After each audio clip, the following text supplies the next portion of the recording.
At night, when the museum lights dim and the halls fall silent, some artifacts seem to breathe. Stone, bronze, and bone, whispering of hands that once held them, lands they once stood upon, homes they never meant to leave. The debate begins quietly with a letter. A nation writes to a museum thousands of miles away. Polite words, careful language, a simple request. We want our history back.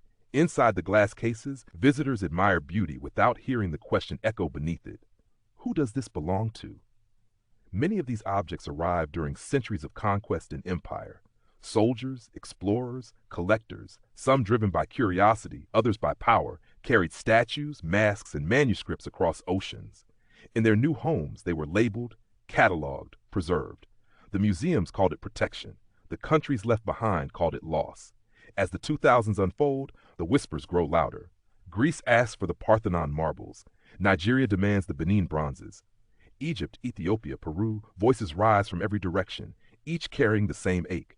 These artifacts are not decorations, they argue.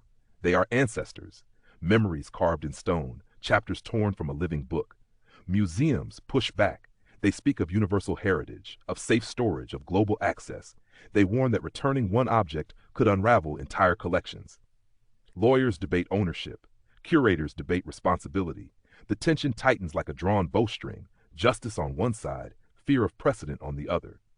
Then comes the turning point. A museum quietly agrees to return a piece. Another follows. Boxes are opened, flights are booked. When the artifacts land, crowds gather, not to see something new, but to welcome something old. Elders weep, children reach out, drums sound, history exhales. But the debate doesn't end there. Some objects remain trapped behind glass, their futures undecided. Others return to countries still struggling to protect them. The question evolves, growing more complex, more human. Is ownership about law or about meaning?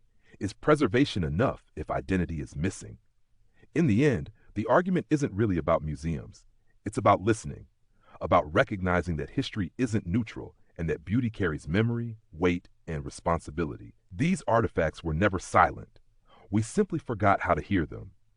Because when a culture asks for its past back, it isn't trying to erase history. It's trying to continue it. If this story made you think, please like, share, and subscribe. It helps the channel grow and keeps these conversations alive.